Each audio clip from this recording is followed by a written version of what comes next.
So in our brewing process, we started with barley. We did malting, kilning, mashing, lautering, boiling and hopping, and fermentation. So at this point, we have beer. It's not quite ready. We still have to do finishing and packaging. Why finishing? Well, at this point, we still have the beer in contact with the yeast that we use during fermentation. So we want to separate those two. This can be done by filtering or it can be done by decanting, just pulling the liquid off of the yeast that is settled.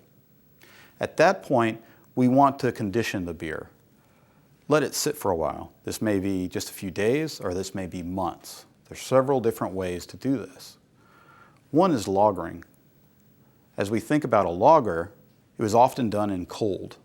So one of the ways they would condition a lager is just let it sit over the winter, which would be near freezing temperatures. So therefore, lagering is a long process at near freezing temperatures. Some of the other conditioning methods just have it sitting by itself or doing a second fermentation in a bottle, taking some of the finished beer and putting it in with the wort.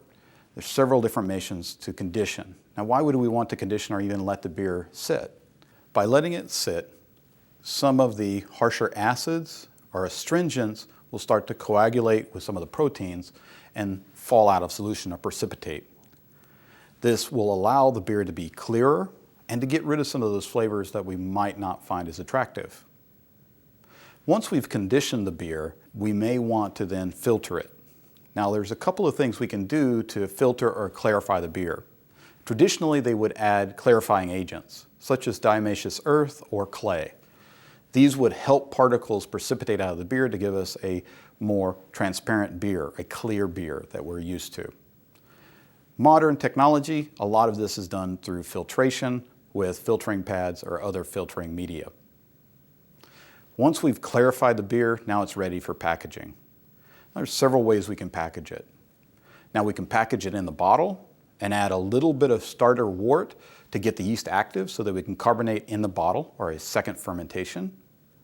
Or with the clarified beer, we can force carbonation into either a bottle or a can by pumping CO2 into the beer. And of course, then we can keg, either small kegs or large kegs.